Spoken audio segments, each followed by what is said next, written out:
What is going on, Jerome's? So it's just after halftime. We watched the first half of Vikings-Cardinals. And yes, and Jordan Ta'amu is going to be taking over at quarterback in the second half. But Daddy's got some things to do today. It's a beautiful Saturday. Got to go out and win the day. So we're recapping at halftime of the final preseason game. And there's some interesting tidbits. We got some winners. We got some losers.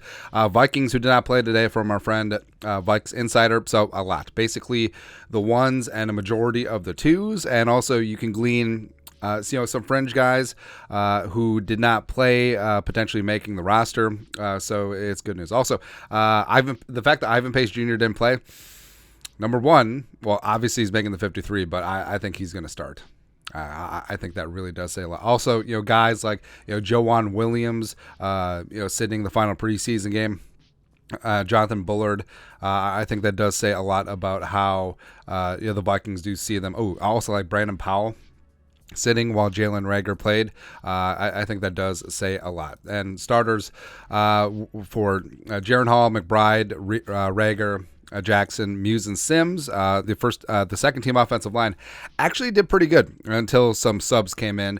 Defensively, they're good to go. But like I said, it's interesting that Jake Gervais started ahead of Theo Jackson. Theo Jackson worked on defense, also played special teams. So I don't know if there's anything to take away from that, other than that maybe they say Theo Jackson is more of a high-end special teamer, and they wanted to see what they had with Gervais. I wouldn't read too much into it. Jay Ward had himself a great day.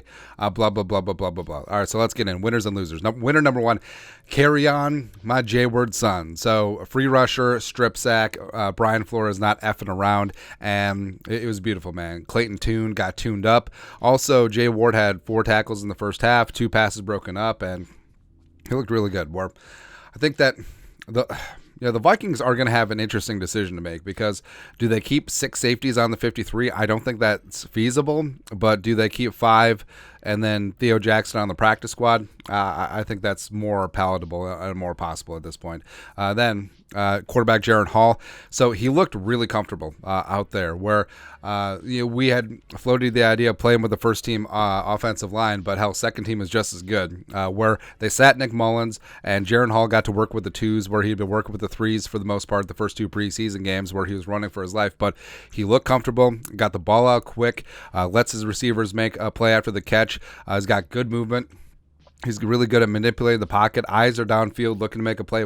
That stands out too. And maybe, he is 25. Yes, he is almost 2 years older than Trey Lance. But I think that's where the maturity comes in, where when he's looking downfield, he's not looking just to run. A lot of quarterbacks do that, especially young quarterbacks. But he's looking to make a play downfield. So I love that.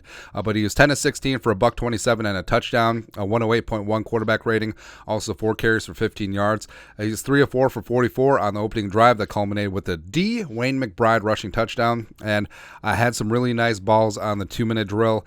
Did get stagnated down there in the red zone. Would have been nice for him to cap things off with another touchdown pass, but I think there's a lot to like. I think Jaren Hall really solidified himself a spot on the 53, and I'm not ready to say that he's going to be Kirk Cousins' successor, but it does raise an eyebrow a little bit, where people poo-pooed him a lot because he was working with the 3s, playing against 3s, but working with the 2s, playing against 2s, he looked pretty damn good for the bulk of his time in the first half.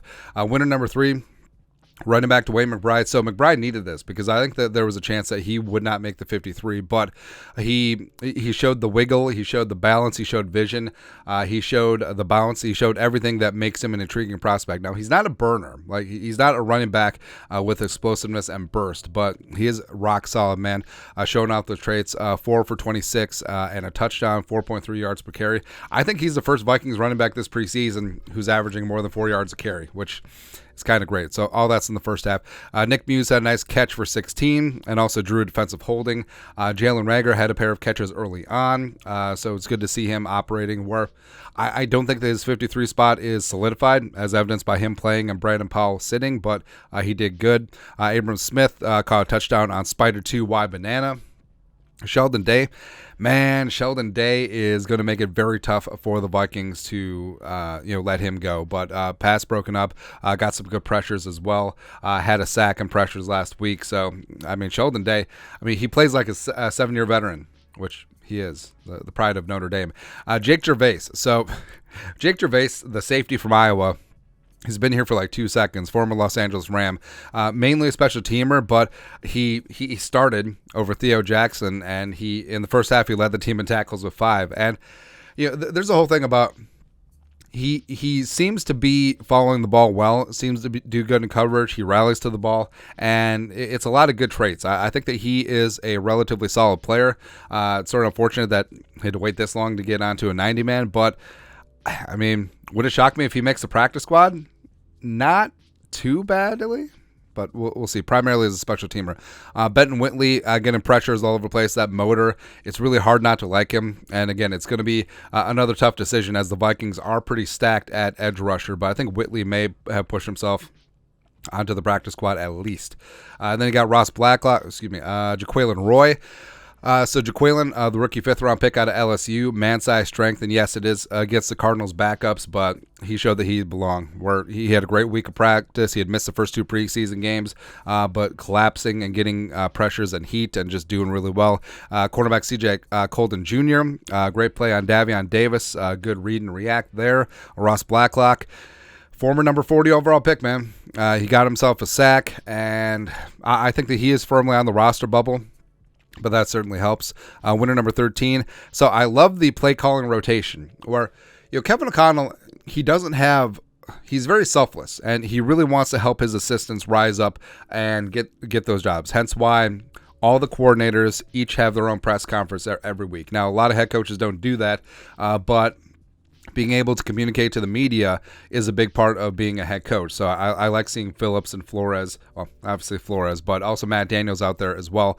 But also the rotation of play calling. Now, I mean, Kevin O'Connell calls offensive plays, and you could say that he needs as many reps as possible, but Wes Phillips in there calling plays, same thing with Curtis Modkins and Keenan McCardle, all guys who hope to rise up and be play calling coordinators someday, or maybe even head coaches. Durante Jones calling plays on defense, so it's awesome to see, man, that Kevin O'Connell and Flores are selfless enough that they want to help out their other guys. Where, I mean, yeah, it's preseason, but getting these reps in a game situation is really key for the coaches.